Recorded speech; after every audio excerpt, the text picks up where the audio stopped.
For centuries, doctors have taken the Hippocratic Oath, which outlines the ethics and moral principles which guides the use of their skills. The guiding principle has always been, in one way or another, to do no harm. When we think of the term doctor, one tends to conjure up images of men and women in white coats, using their expertise to cure ailments and to tend to injuries. However, history is full of doctors who use their profession for much darker purposes, twisting the ideology and ethics of medicine for their own purposes. Often we can take solace in the fact that these doctors, such as Harold Shipman, are lone wolf predators acting on their own authority. So what happens when the state sanctions the evil acts of a twisted mind belonging to a man who everyone addresses as doctor? This is the story of one such case of exactly that. This is the story of Dr. Josef Mengele, the Angel of Death.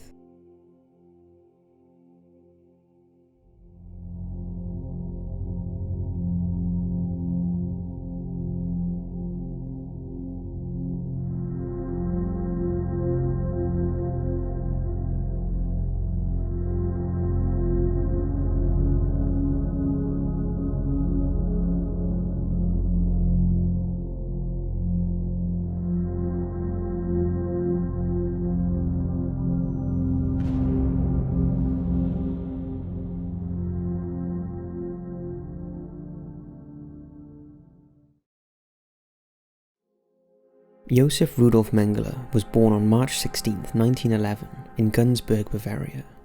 Josef would be the first of 3 sons born to Karl and Wilburger Mengele, and their family reaped the benefits of the Kaiser's industrious Germany at the start of the 20th century. Karl Mengele built up a business that produced farm machinery for milling, sawing, and baling, which he christened Karl Mengele & Sons, and the family was considered to be an honest Christian one by members of the community in the Bavarian town, many of whom were grateful for the business success, which, as well as providing employment, had put the town on the map. At school, Josef was seen as an intelligent, refined, disciplined, and popular student with a bright future ahead of him. He was known to many of his friends and classmates affectionately as Bippo. But in the family home, things weren't as rosy. Both his father and mother enforced strict regimes on not just their employees, but their children as well. While Karl Mengele was known to be a firm but fair man, his mother was described as having a terrible temper. Karl made it clear that he intended for his eldest son to take over the business once he completed his education, but the older Josef got, the more he began to dream of a career in science and anthropology, often joking to his fellow students that one day his name would be in the encyclopedia. By 1930, Josef could not put off his intention not to go into the family business any longer. He graduated from his high school and passed the entry exams, which granted him a place at the University of Munich, studying philosophy. While in Munich, he became more and more politically aware, and in 1931 he joined the Stahlhelm parliamentary organization, which was founded by former members of the German army, which were disbanded after the First World War. The Stahlhelm acted as an armed guard to meetings and marches of the conservative and nationalist German National People's Party, which was a major right-wing party until its influence was eventually eroded by the Nazis.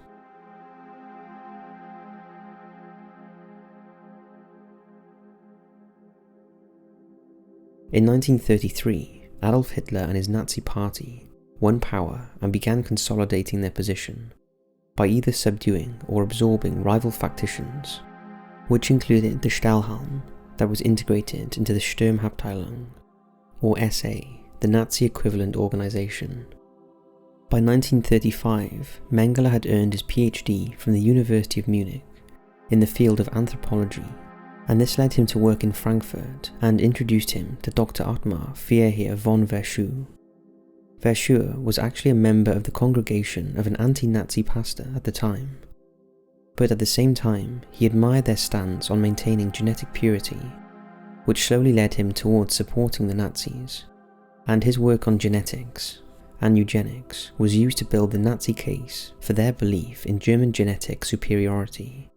Together, the two of them perfected their views on genetics and racial definitions according to Nazi ideals, To that end, they were often asked to prepare evidence for court cases involving a breach of the Nuremberg laws, which forbade marriage between Jews and Germans. In one instance, the prosecutor even called them to take the stand and give evidence on a case involving a man who had a Jewish father and Christian mother.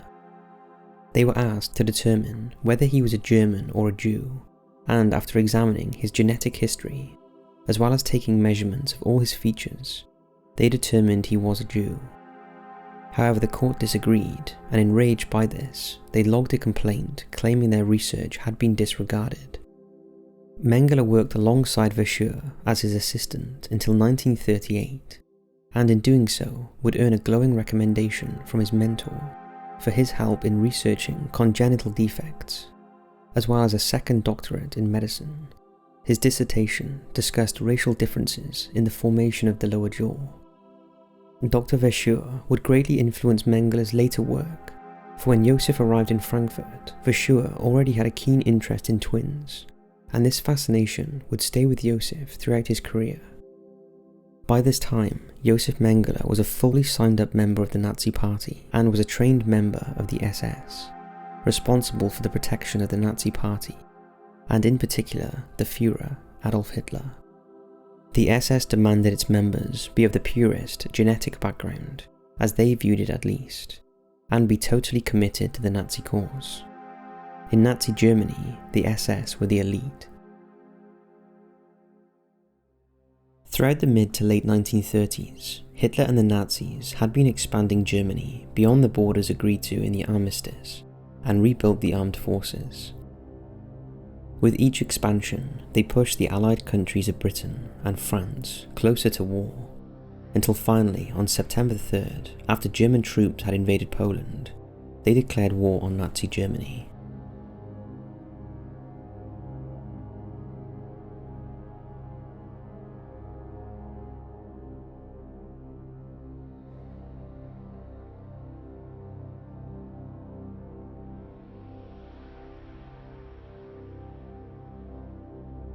Mere months before, however, on July 28, 1939, Josef Mengele married Irene Stronbein, who he had met while working at a hospital in Leipzig, after finishing his work with Verschuur. Irene was only 19 when they first met, compared to Josef's 27 years, and was studying art history in Florence. The two fell madly in love with one another, with Josef having broken off a relationship with a Norwegian girl in order to pursue Irene.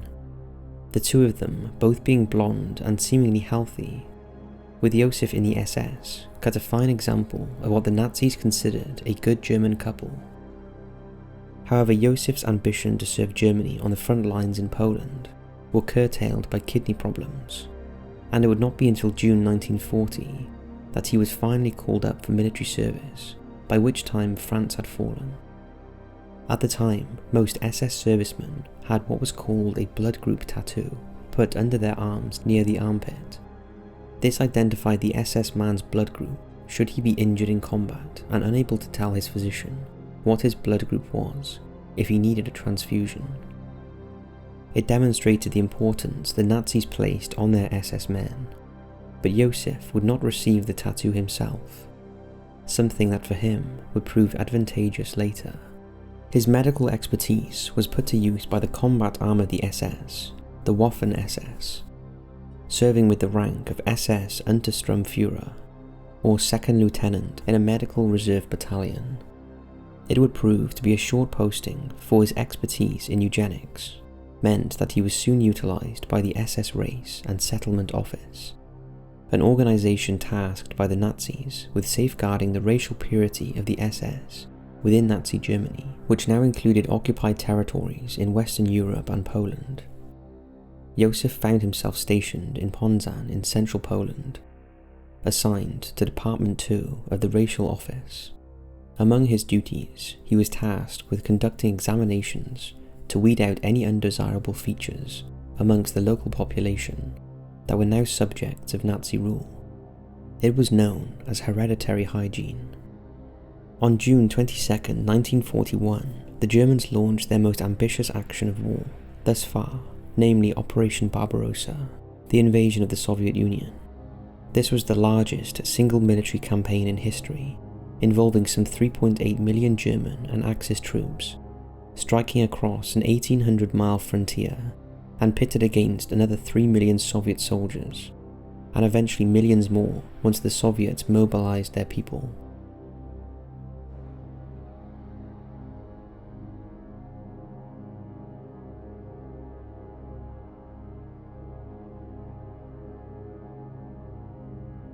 While his work was seen as important to Nazi ideology, his medical expertise was needed on the front lines, when it became clear in the winter of 1941 that Germany wouldn't be able to achieve a quick victory in the East, being drawn instead into a bloody war of attrition.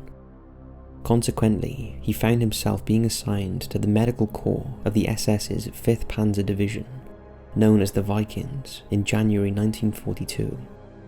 The Vikings embodied the Nazi view of the future of Europe, being named by volunteers from Denmark, Norway, Sweden, Finland, Estonia, the Netherlands and Belgium, all of whom met Nazi Germany's racial criteria, although they remained under the command of German officers. The unit was extremely successful, penetrating as deep into Soviet territory as any wholly German unit, while positioned behind them, tending to their wounded, was Josef Mengele, whose commander described as an especially talented medical officer. Being behind the front lines was not entirely safe, however, as the Germans had to contend with partisan fighters conducting sabotage and hit-and-run attacks. It was during this time that Josef found himself confronted by the scene of one of the Vikings' own tanks, which became disabled by enemy forces and subsequently caught fire. Upon learning that 2 men were still inside, Josef dodged enemy weapons fire to reach the tank, climbed inside and helped pull them out before providing them with first aid. Another German officer who observed the incident said that Josef had proven himself splendidly in front of the enemy. His actions saw him decorated with the Iron Cross First Class, the Wound Badge in black, and the Medal for the care of the German people, as well as earned him the respect of his commanders and the men of the Vikings. Mengele's luck would run out a short time later when he was wounded during fighting around Rostov-on-Don in southern Russia. After recovering in hospital, he was declared no longer fit for frontline duties, and it was decided, with some behind-the-scenes influence from his old mentor, Dr. Verschuer, who was now director of the Kaiser Wilhelm Institute of Anthropology, Human Hereditary, and Eugenics, to send him back to the Race and Settlement Office, although this time at its headquarters in Berlin. During the time between leaving the office to fight in Russia and his return, Nazi Germany's purging of Jews and other undesirables had now gone up a gear. In January of 1942, a number of high-ranking German officers met at the Wannsee Conference to discuss the use of poison gas to eradicate them en masse. As Hitler put it, it was the final solution to the Jewish question. The final solution was still kept as secret as possible from the German people, but given Mengele's history in hereditary research, his position within the SS, and having demonstrated his loyalty to the Nazi cause both on and behind the front lines, he was made privy to the dark secret of what was happening at the concentration camps. Mengele had no reservations about what was going on at the camps, but viewed the systematic experimentation as a waste of opportunity to conduct medical research. To that end, he viewed the people in the camps as merely research material rather than human beings. He applied to be transferred to the concentration camp service, where he could carry out his research again with the backing of von Verschuer. And in early 1943, he was accepted. Both he and his wife Irene moved from Berlin back to German-occupied Poland, near the village of Jeszynka. The camp where he was to work was a combined labour and extermination camp known as Auschwitz. A concentration camp at Auschwitz was authorised by the head of the SS, Heinrich Himmler, in April 1940, on the site of a former Polish army barracks.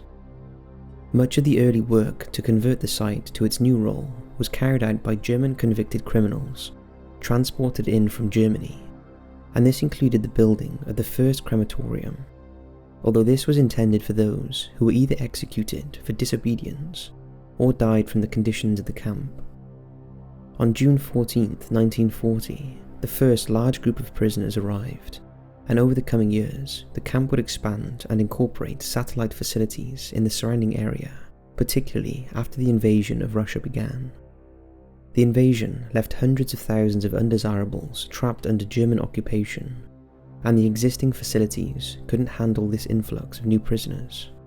With their captors having very little interest in their health and well-being, the prisoners from the Soviet Union were deliberately starved to death or denied medical care to combat the diseases that were rampant amongst them, given the poor conditions they were forced to live in. From 10,000 Soviet prisoners who arrived in October 1941, less than 8% were still alive by the following March. With more and more victories against the Soviets in the early days, more and more prisoners swarmed into Auschwitz. Therefore, in October 1941, with the German army still expecting total victory against the Soviet Union, work began on a second site known as Auschwitz II, or Auschwitz-Birkenau. The initial design for Birkenau was for it to function as a labour camp where up to 50,000 Jewish and Soviet prisoners would be worked to death. But this number was doubled, and then doubled again, with it expecting to house as many as 200,000 prisoners by 1943. Before construction of Birkenau began, a frightening experiment was carried out at the original facility. In September 1941, Lagerführer Karl Fritz approached the Auschwitz commandant Rudolf Höss with a proposal for an experiment. He suggested throwing Cyclone B crystals into a basement cell in Block 11 of the original camp, where a group of Soviet prisoners were being held in order to test how effective it would be at killing them. Cyclone B was a pesticide developed in Germany in the 1920s, and which contained hydrogen cyanide, a poisonous gas that interferes with cellular respiration. This was the first gassing to take place at Auschwitz, and Höss was suitably impressed to sanction additional tests. A second group of 600 Soviet prisoners of war and around 250 sick Polish prisoners was selected and then gassed. In order to make the process more effective, the morgue was then converted into a dedicated gas chamber, able to hold at least 700 to 800 people. To help with disposing of the bodies, the SS guards formed a group of prisoners known as the Sonderkommando, who would clear out the dead bodies and then burn them in the crematorium. From then on, the new site at Auschwitz-Birkenau would undertake the bulk of the experimentation efforts. The gas chamber there was built around the crematorium at the site, with slots for the gas to be administered, and then vents for it to be cleared. It went into operation in March 1943, and to meet with demand, another crematorium was similarly converted, and 2 more were eventually built. The victims could be gassed and then immediately incinerated, thus making mass murder to an industrial scale. Josef and Irene Mengele relocated to Poland for him to assure his new posting at Auschwitz-Birkenau in May 1943. At the time, there were some 140,000 prisoners being held at the camp, who were engaged in back-breaking and often fatal levels of hard labour. But this number didn't take into consideration the hundreds of thousands who arrived, only to live for a few hours at most after arriving, before being led to the gas chambers. Mengele was appointed by the camp's chief medical officer to the position of chief physician of the Romani family camp at Birkenau, and in this capacity he was directly involved in the selection of who would be put to work and who would be sent straight to the gas chambers. There were a number of criteria that in the eyes of the SS meant a new arrival were of no useful purpose in a labour camp, and so were eliminated immediately.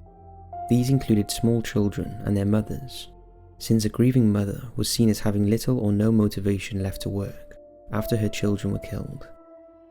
Additionally, pregnant women were also immediately gassed, as were the elderly.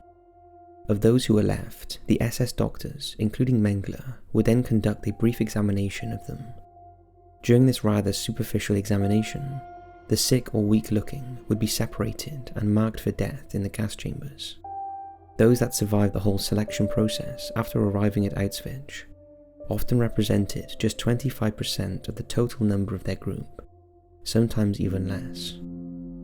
Given his position at Auschwitz, Mengele was not always required to be present during the whole process, which his subordinates often considered tedious work. However, Mengele saw the selection process as a way of identifying potential test subjects for his experiments. Some of his colleagues remarked later that it was not uncommon for Mengele to seem to take pleasure in the work when he found suitable candidates for the experiments he had in mind for them, describing him as being in a jubilant mood, including whistling tunes despite the scale of death that was involved in their tasking. He was noted as being a true believer in the notion of Aryan superiority at Auschwitz, and as such, all other races were not worthy of his compassion. Once again, his interest in twins, which had been fostered by his work with von Verschuur, resurfaced. Mengele believed that he could conduct an experiment on one twin and use the other twin as a kind of control group in order to compare the results of his experiments on the one with the other.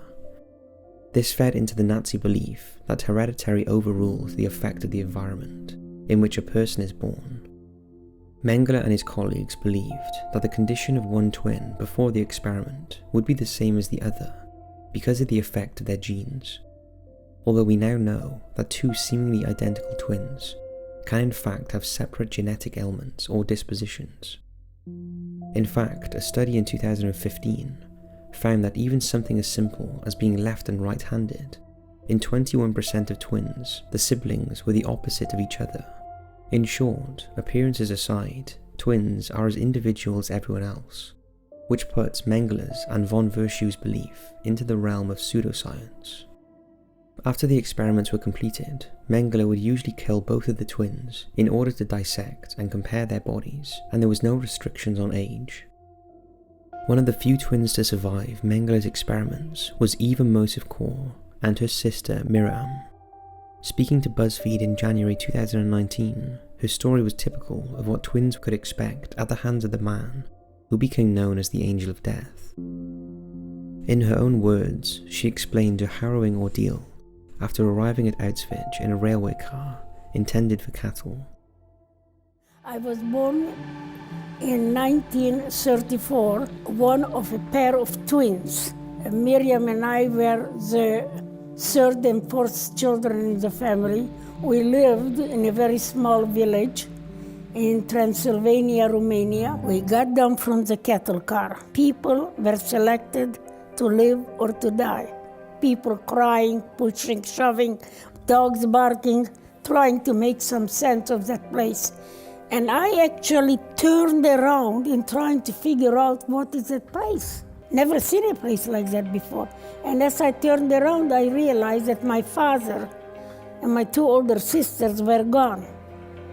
Never saw them again. We were holding on to mother for dear life. A Nazi was running in the middle of that selection platform, yelling in German, "Twins, twins." He noticed us and demanded to know if we were twins. And my mother asked, "Is that good?" And the Nazi said yes. My mother said yes. At that moment, another Nazi came, pulled my mother to the right, we were pulled to the left. We were crying, she was crying. And all I ever remember is seeing my mother's arms stretched out in despair as she was pulled away. I never even said goodbye to her, but I did not understand that this would be the last time that we would see her. And all that took 30 minutes from the time we got down from the cattle car and my whole family was gone. Only Miriam and I were left holding hands and crying. We were Mengele twins, which we found out later on what that meant. Mengele would count us every morning, and he wanted to know how many guinea pigs he had this day. I was used in 2 types of experiments. Monday, Wednesday, Friday. They would put me naked in a room with my twin sister and many other twins, up to 8 hours a day. They would measure every part of my body, compare it to my twin sister, and then compare it to chart. On alternate days, Tuesday, Thursday, Saturday, they would take us to a blood lab. They would tie both of my arms to restrict the blood flow. take a lot of blood from my left arm and give me a minimum of 5 injections in the right arm. The content of those injections we didn't know then, nor do we know today. After one of those injections, I became very ill with a very high fever. My legs and arms were swollen and very painful. I was trembling as the August sun was burning my skin, and I had huge red spots covering my body. The next visit, they didn't tie my arms. Instead of that, measure my fever. And I was immediately taken to the hospital. The hospital was another barrack, but it was filled with people who looked to me more dead than alive. Next morning, Mengele came in with 4 other doctors. Never ever examined me. He looked at my fever chart, and then he declared, "Too bad. She's so young. She has only 2 weeks to live." By nothing short of a miracle, both Eva and her sister survived their time at Auschwitz, although both suffering lifelong illnesses for decades after. When Miriam fell pregnant after the war, there were complications, and the doctors in Israel, where she was now living, discovered that as a result of the experiments carried out on her, her kidneys failed to fully develop and was still that of a child. It appeared that Mengele had very little in the way of restrictions placed upon his work at Auschwitz, either because he had convinced his superiors of the importance of his work, or it was that he simply didn't care about what anyone did to Jews and other undesirables at the camp. In fact, aside from one infraction not long after his arrival, involving him speeding around the camp on a motorbike and bumping into a track, Mengele's record at Auschwitz was considered exemplary by Huss and the others who praised him for his commitment to his work.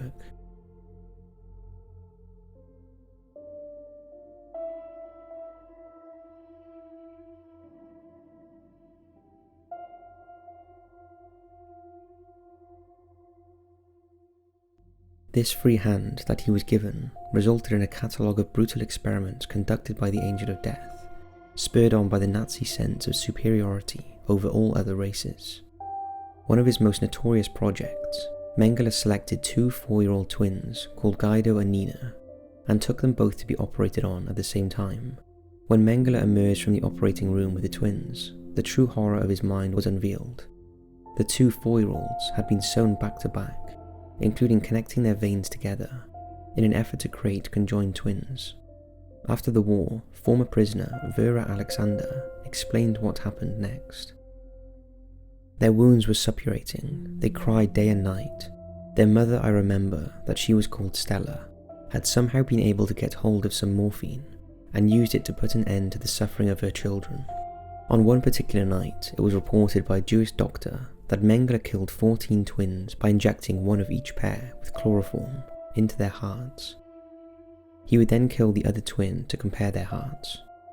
Testimonies from those prisoners forced to work closely with Mengele noted how he could be charming and even quite warm in his mannerisms towards those he had selected for his experiments, and then in the next minute order their deaths as though he was instructing them to simply take out the trash. With his younger victims, he often had them calling him Uncle Mengele, in a grotesque act to earn their trust. While he did prefer to work on twins, the other prisoners at Auschwitz were not spared the horrors of his mind. He also took a special interest in those with physical deformities or abnormalities, as well as investigating cases of regular diseases which occurred frequently at the camp. When an outbreak of Noma, a gangrenous bacterial disease of the mouth and face, struck the Romani camp in 1943, Mengele took the opportunity to initiate a study to determine the cause of the disease and develop a treatment. The treatment intended for Germans, of course, with the forced assistance of one of the prisoners within the medical team, Dr. Berthold Epstein, a Jewish pediatrician from Prague. Those that were not immediately killed were isolated into a separate barracks for Mengele to carry out his study of the disease. To aid his work, a number of children were killed, so that their preserved heads and organs could be sent to SS Medical Academy in Graz for further study. Another one of his more notorious experiments was an attempt to change the eye colour of prisoners in an effort to help perfect creating the master race that Hitler and the SS so desired. He did this by injecting chemicals into the eyeballs. He also performed unnecessary amputations and conducted a number of blood transfusions to study how well diseases transferred from person to person. While conducting his research at Auschwitz, he did not forget his former mentor and sponsor, von Virchow, and he repeatedly sent tissue samples and even body parts of his victims to the Kaiser Wilhelm Institute, where he was the director. He even carried out work at Auschwitz on behalf of the institute. In one case, he had 8 members of the same family from the gypsy barracks, all killed so he could remove their eyes and send them to the institute for a comparison study. In return, Mengele would receive letters of praise and thanks for his tireless efforts in the pursuit of their science. Despite being one of the chief physicians at Auschwitz, there was very little in the way of medical assistance provided by Mengele and his team to the prisoners. The German doctors under Mengele's command often simply supervised the German doctors being held at Auschwitz, as they provided only the most basic of treatment to the prisoner population. Anyone who needed only slightly more than that was dealt with by being sent to the gas chambers. When a typhus epidemic erupted in the women's camp, Mengele cleared one block of 600 Jewish women and instructed they be taken to the gas chambers. The building was then cleaned and disinfected, while those in the adjacent block were bathed, deloused, and given new clothing, before being moved into the clean block, while their old block was cleaned for the adjacent prisoners to be moved into. His superiors were so impressed with Mengele's response that he was awarded the War Merit Cross, and in 1944 was promoted to first physician of the Auschwitz-Birkenau camp. In all, life was relatively good for Mengele and the SS officers at Auschwitz, especially when compared to conditions on the front lines in Italy, Russia and France, after the D-Day landings in June 1944. To encourage the men, the SS guards were afforded additional rations whenever a mass killing was required, and this included cigarettes and vodka to celebrate their work with. To help maintain some semblance of secrecy, the gassings were referred to as special actions in documentation and diary entries. For Mengele and his fellow officers, exquisite dinner parties were held at the SS Officer Club, with all the delicacies one could expect at a restaurant in Berlin. For the privileged few, they may find themselves invited to Commandant Huss's attractive home at the camp, complete with white picket fence outside. On a personal level, Mengele and his wife Irene celebrated the birth of their son Rolf on March 11, 1944. Meanwhile, down in the camp, the prisoners at Auschwitz were lucky to get food equivalent to 700 calories a day. For many, the only question left to them was how their misery would end. Disease, shooting by a bored or easily enraged SS guard, becoming one of Mengele's experiments, or simply eliminated in the gas chambers to make space for new inmates. In the lattermost case, by 1944, Auschwitz had become the very model of an extermination camp, where on one occasion, a staggering 9,000 people were gassed in a single day, the highest known number of the entire Holocaust, and many of them thanks to the decisions made by Mengele and his so-called medical team. By amidst the special actions and the relishing of the so-called good life, cautious whispers began to be told over cocktails and fine food in the SS Officers Club, as news from outside of their own little world grew more grim by the day in 1944. Allied bombers were decimating Germany from the air, bringing the war to every corner of life back home, while the Western Allies had secured a beachhead in Normandy and were slowly marching across France. More concerning for those at Auschwitz was that in July 1944, the Soviet army had breached the old Polish border and were pushing west towards them, while Waffen-SS units like Mengele's old Panzer Division, the Vikings, maintained their commitment to the fight. An exhausted regular German army was suffering from poor morale and a damaged command structure after an attempted assassination of Hitler on July 20th. Just over a week later, there was a massive uprising in Warsaw by the Polish resistance, and while it was crushed, it made clear that Germany's grip on Poland, the very thing that had ignited the war in 1939, was slipping away.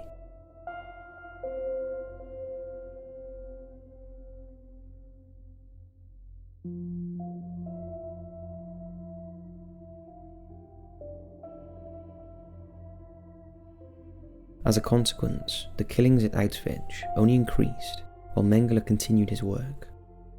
According to Irene Mengele's diary, on September 13, 1944, the air raid sirens rang out over the camp for the first time, and this would happen several times over the coming months. While the camp was not attacked by the Allies, several stray bombs from nearby air raids fell within its boundaries as 1944 dragged to a close. Amidst this backdrop, in November, Mengele received special permission to go on leave, and along with Irene, the two of them escaped back to Günzburg to visit his parents and their 8-month-old son, who had been staying with them for safety. Mengele stayed for a week before leaving Irene with his family to return to Auschwitz, which was running at full capacity, to dispose of as many of the remaining prisoners as possible, and perhaps more crucially, to dispose of the evidence against them.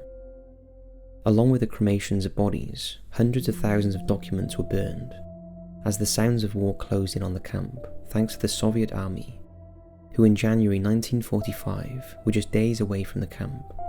On January 17, 1945, Josef Mengele and a number of other SS doctors at Auschwitz gathered up their research along with numerous specimens and departed Auschwitz for the last time. The remaining SS guards went on a frenzy of murder and looting before abandoning the survivors, many of whom, after having suffered the horrific ordeal, starved to death before the Soviet army liberated them on January 27, 1945.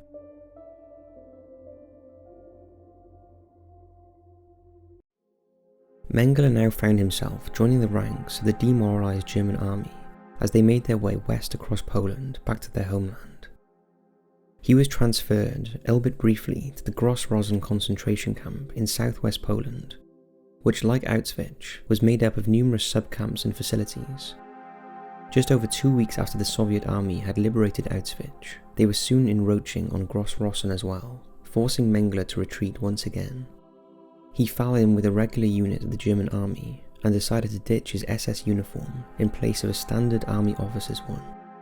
Mengele remained with his adoptive unit for the next 2 months, fighting alongside them against the now seemingly unstoppable Soviet army on the plains of neighbouring Czechoslovakia.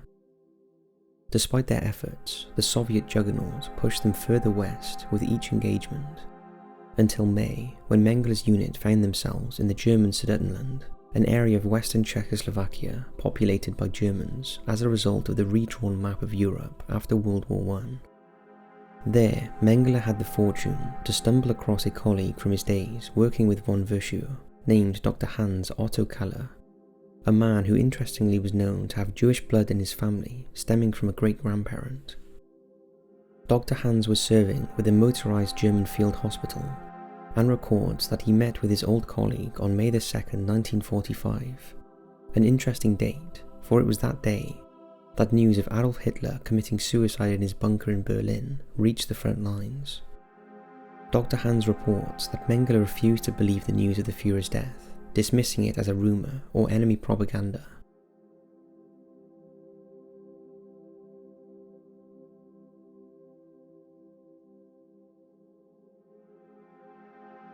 That night, Mengele approached Hans and requested to join the field hospital, a request that was granted. While serving with the hospital unit in the despairing final days of the Third Reich, he found solace with an unnamed German nurse, to whom he revealed the notes on his research, which he had kept since Auschwitz. He asked her to keep the notes for him, since they would betray him as an SS doctor, and the consequences that would incur on his life once they were eventually captured. If the notes were found on her, then she could claim that they weren't hers and she could go free. On May 8, 1945, Germany formally surrendered to the Allies. The war in Europe was over.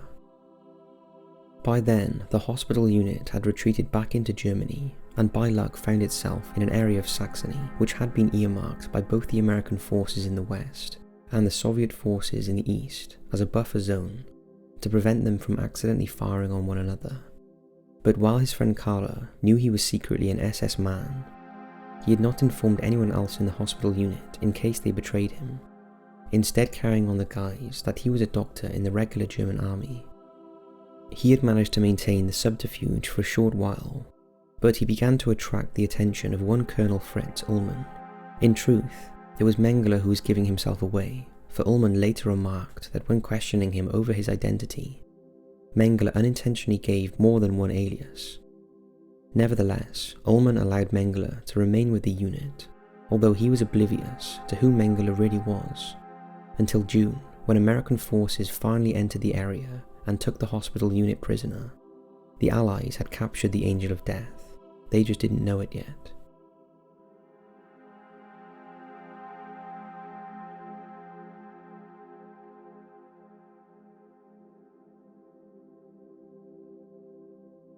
The Americans processed each member of the unit and then transported them to a nearby prison camp, where they would be held until they could be demilitarized and return to their peacetime lives in a now Allied-occupied Germany. Mengele found himself processed under his real name, knowing that it would likely mean his eventual death, after a war crimes trial. And yet, as the days in America captivity passed by, he was never asked about his days in Auschwitz, and he soon came to realize that his American captors were not aware of who he was, despite him being on a wanted list that was now circulating Allied prisoners of war camps, holding German soldiers. He was not even identified as a member of the SS, thanks in part to his never having the blood tattoo put under his arm. However, the anxiety of worrying if the next American officer he saw would pull him out of line and inform him that he was wanted for his crime at Auschwitz took a terrible toll on his mood, and he became severely depressed. Colonel Ullman was by this time employed by the Americans in the administrative department at the prison camp where Mengele was being held. Speaking with Mengele to address the cause of his depression, Mengele confided in him everything he had done at Auschwitz, and that the Allies will soon realize who he was. Having heard this, Ullman decided to use his position to get a false ID for Mengele, to allow him to escape into the country when the Americans eventually released them to return to their civilian lives in Germany. After a relocation to a new camp, where Mengele was again processed under his real name, but again was somehow overlooked by the Americans, Mengele was released in early September, complete with his actual papers and a set of false papers that identified him as Fritz Ullman. Just how Mengele could have been held for 2 months without him being identified as the Angel of Death from Auschwitz has been the subject of debate for decades after. Most investigators looking into the case concluded that the American guards probably didn't have access to the wanted list with his name on it due to an administrative oversight.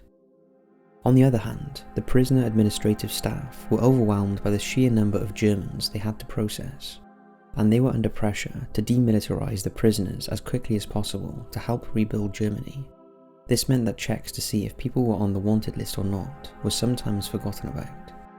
Some conspiracy theorists have suggested that the only way he could have been processed at 2 camps and not be identified as the Angel of Death was that he was deliberately allowed to escape, either through help from Nazis working with the Americans, or even anti-Jewish elements among the Allies themselves. There has even been the suggestion that Mengele traded some of his research for his freedom, although none of these theories can be substantiated.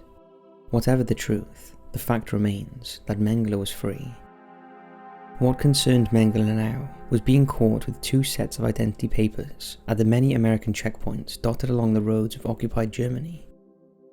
Borrowing a bike from a local farmer, he hid his Mengele papers in the hollow handlebars as he rode with him to Donauwörth. Once there, he bid goodbye and thanks to the farmer, who rode away, before Mengele realized he had left his papers in the handlebars. He now had no choice but to go by the name of Fritz Ullman. He knocked on the door of another old friend, Dr. Miller and his wife, and convinced Miller to travel to Günzburg and tell his family he was safe. However, while Mengele hid in the Miller's home, Dr. Miller was himself arrested by the Americans on his way to Günzburg for questioning about his role in the Nazi party, but Mengele assumed that he had been arrested because of him.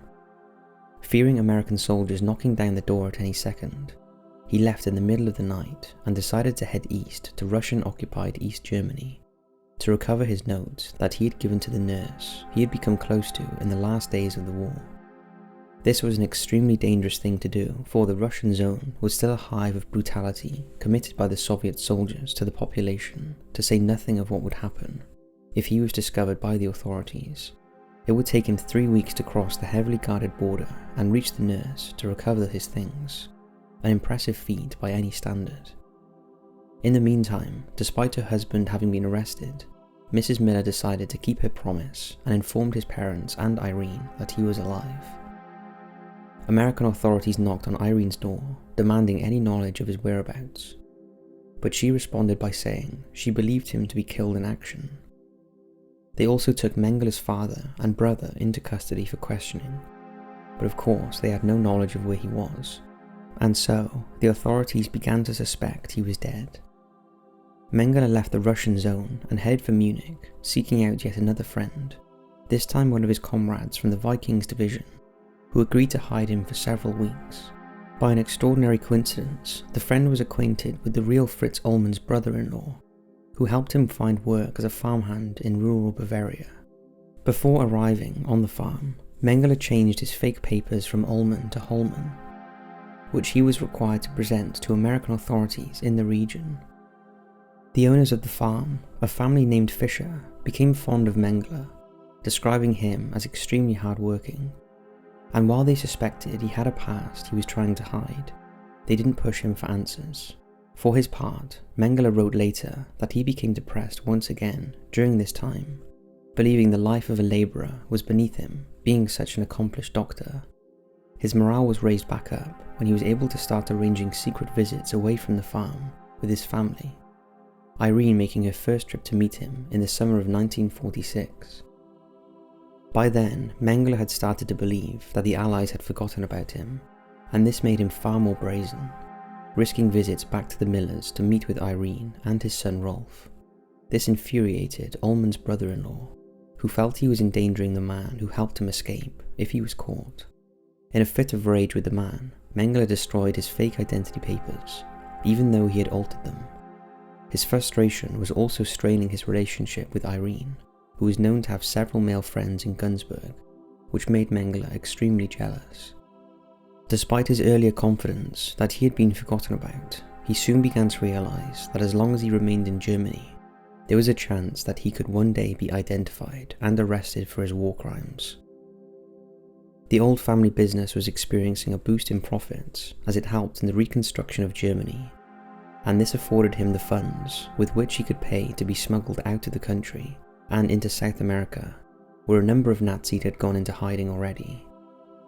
He selected Argentina as his destination and requested Irene and Rolf go with him, but she refused to go on the run with her husband. It essentially signalled the end of their marriage. Making contact with Ratline, a series of escape routes organised and run by former members of the SS to help smuggle out wanted Nazis, Mengele seemingly disappeared from the Fischer's farm one night in spring 1949 and was smuggled south across the border into Italy, eventually reaching Genoa. There he registered with the International Red Cross for a passport under the name of Helmut Gregor. From Genoa, he set sail for his new home in Argentina in July 1949. There were a number of reasons why Mengele chose Argentina for his self-imposed exile. Before the war, Argentina had a growing German immigrant population who brought with them the ideals of the Third Reich.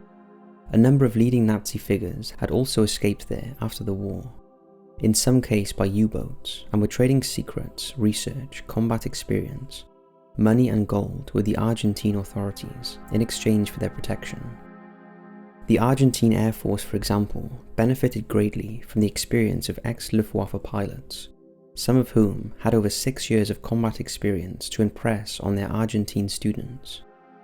The Argentine leader at the time had even set aside 10,000 blank Argentine passports in 1945 for use by Nazis escaping the Allies in Europe.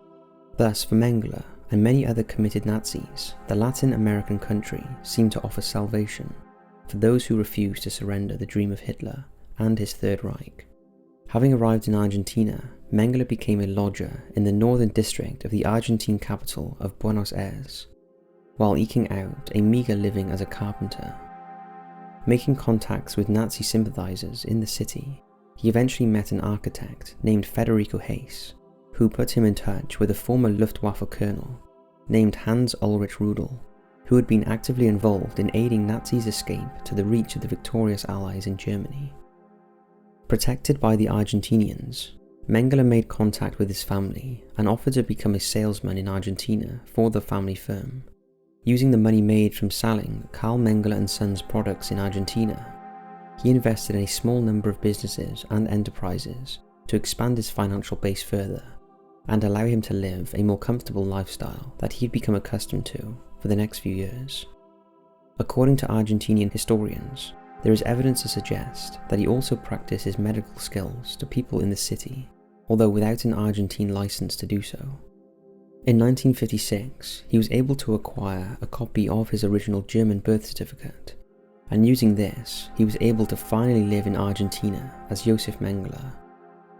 Again, Mengele's luck seems to have held, as no one in the West Germany embassy in Buenos Aires seemed to notice that Josef Mengele was on a wanted list for war crimes.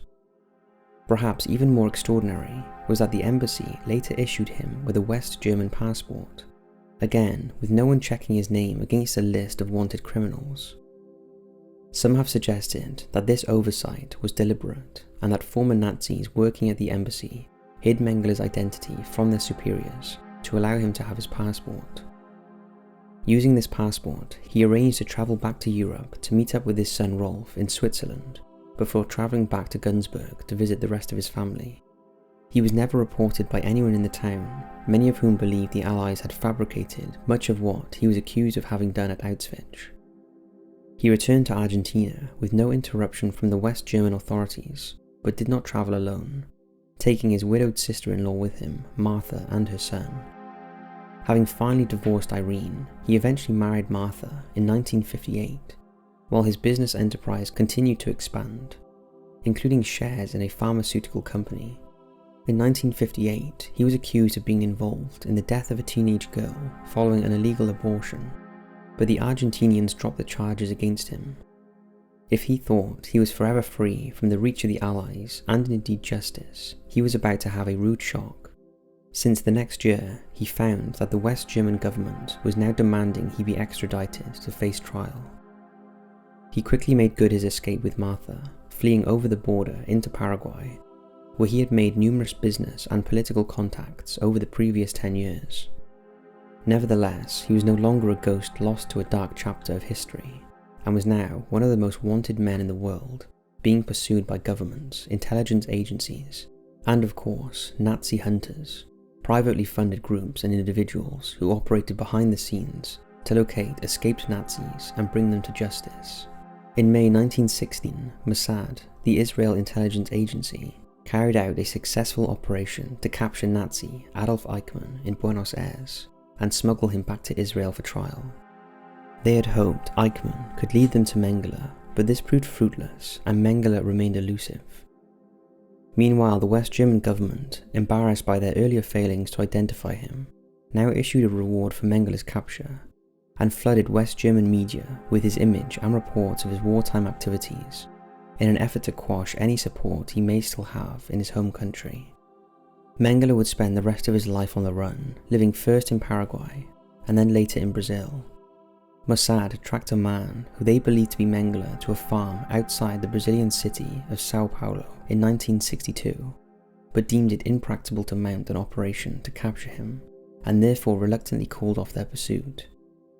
Nevertheless, Mengele was forced to live under an alias to throw off the Nazi hunters still pursuing him, while his wife Martha moved to Italy. He continued building his small business empire, which included cafes and shops in Brazil, while living with a Hungarian couple who were forced into silence about their lodger's true identity, after threats were made to implicate them in Mengele's escape should he be arrested.